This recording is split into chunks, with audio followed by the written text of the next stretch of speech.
homemade pizza sauce, the Chef Josh Omusisi homemade pizza sauce with Chef Josh Omusisi. For the new viewers, don't forget to subscribe on my YouTube channel. We are going to start by finally mixing the onions. Remember, we are doing homemade pizza sauce. You can use this sauce when you are making a pizza at home. So we are going to finally mix the onions because we need them to be too thin.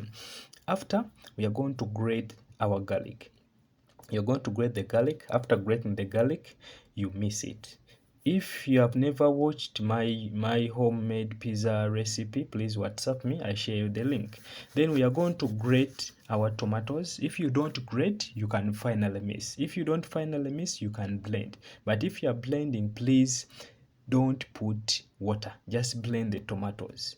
Or if your blender is weak, put some little water, very little. Then we are going to oil the pan. After oiling the pan, we are going to cook the onions, or we are going to shred the onions. After shredding the onions, we are going to apply our tomato purees or blended tomatoes or grated tomatoes. So after that, remember we are doing homemade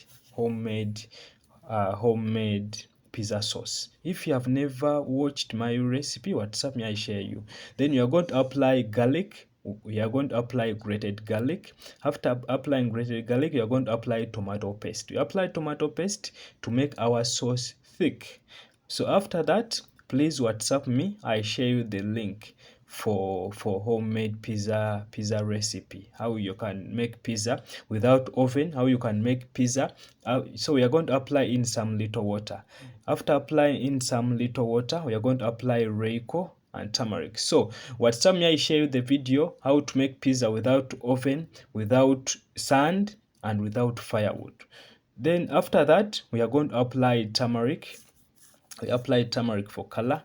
So after applying turmeric for color, we are going to cook. We have to make sure that our sauce is not too thick. We don't need the sauce to be too thick, and we don't need it to be too runny. So it has to be balanced. You are going to season. You season with salt and white pepper. For the new viewers, don't forget to subscribe on my YouTube channel so that you can get daily recipes. Remember, on YouTube we release recipes every day.